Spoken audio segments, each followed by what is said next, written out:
This is just going to be a 5-minute stop, just to get some fresh air. We're going to be stopping for the loos in probably about 45 minutes or so. So not too much longer, but there isn't a bathroom here. There's no bathroom here. So this is again just a 5-minute stop, just to take in the scenery.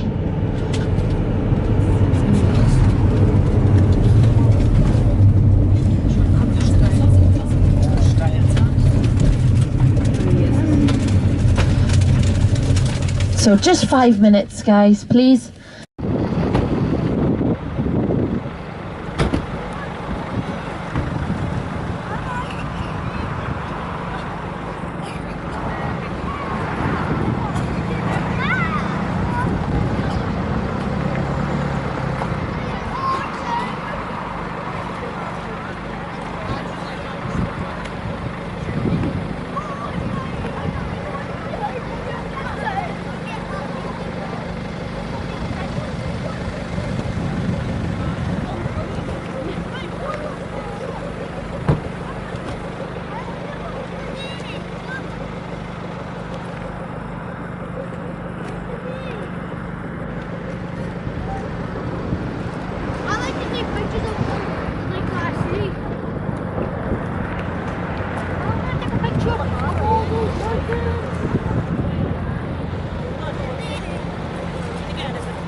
Of Orange, and the Highland clans, or many of the Highland clans, rose up against him because they didn't want him as king. They wanted to see James VII reinstated.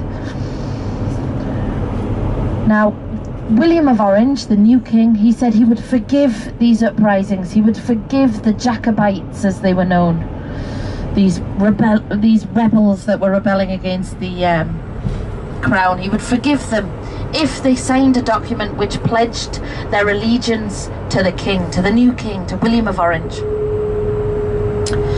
So he told the clan chiefs of this that they had to pledge their allegiance, and he set a deadline. He said by the 1st of January 1692 each of the clan chiefs must have signed this document. Now, in this area in Glencoe, it was the territory of the MacDonald clan, And the clan chief of MacDonald was a man named MacIan. Now, MacIan wasn't keen to pledge his allegiance to another king, because as I said before, he wanted to see James reinstated. So he wanted to wait. He wanted to wait and wait and wait, just to see, just in case this happened. So he waited and waited and waited. He waited until he could wait no longer. He waited until the 31st of December, until he realised for the protection and for the safety of his clan, he had to sign this document. There was no way James VII was going to be reinstated. So he made the journey to Fort William. He made the journey all the way up to Fort William, and when he arrived in Fort William, he realized that the document had been sent south. It was no longer in Fort William. It had been sent 70 miles south, in fact, to a place called Inverary. But he didn't let this put him off. Off he went 70 miles south to Inverary to sign this document for his clan. And when he reached Inverary, it was the 6th of January, so he'd missed the deadline. But he was allowed to pledge his allegiance. He was allowed to sign it anyway, and he was reassured that there would be no repercussions. Nothing bad would happen to his clan. He pledged his allegiance now, and everything would be okay. However, the Secretary of State, a man named Dalrymple, a cruel man by all accounts, had a different idea. And there's some people suggest that actually he wanted one of these clans not to sign their allegiance, not to pledge their allegiance, because he wanted to make an example of them. He wanted to show them that if they rebelled against the establishment, if they rebelled against the crown ever again, this is what they could expect to happen to them. And the MacDonald clan were the perfect clan to make an example of, because they were a small clan, they weren't a strong clan, and they could easily be defeated. So Dalrymple had an idea. Because see, there was another clan called the Campbell clan in the Highlands. And the Campbells, although they were a Highland clan, they were fighting on the side of the British government. They were fighting against their Highland brothers on the side of the British government, and Dalrymple used this to his advantage. He took 120 men from the Campbell clan and he sent them up to Glencoe. He sent them to where the MacDonalds were living in Glencoe. Now in the Highlands there's what's known as Highland hospitality, which means even if your worst enemy comes knocking on your door, you have to open your door and share your shelter, share your warmth, share your food. Because you can imagine it's quite a hostile environment at times. So the Campbells came up and they took advantage of this Highland hospitality. And they stayed up here for 10 whole days and 10 whole nights.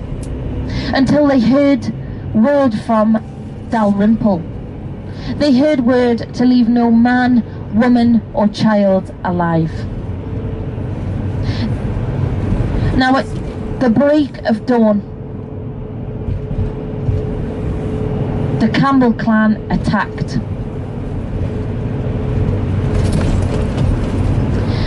It said that McKeon was stabbed in the back while he was lying in his bed at 5 o'clock in the morning. Now, some of the MacDonalds did manage to escape. They tried to escape into these hills, but many of them froze to death because, of course, it was the dead of winter.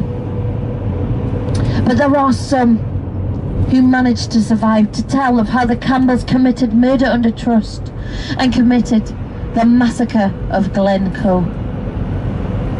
And it's particularly poignant for me because my mother is a MacDonald. However, my boyfriend is a Campbell. Oh dear, oh dear. But there's people even to this day that say you can't trust a Campbell. You cannot trust a Campbell. Oh dear. There are some good ones out there, I hope. So I'll let you just take in the beauty of Glencoe.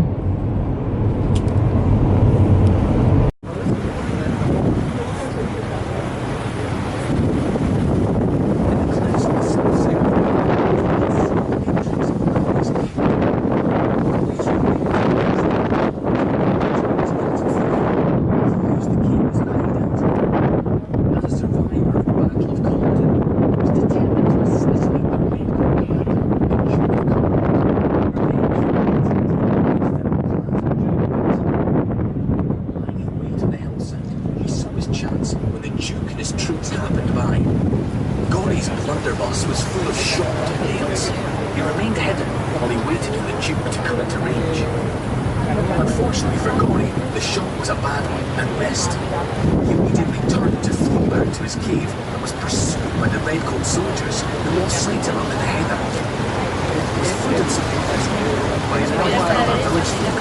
He managed to remain hidden in the cave for several months.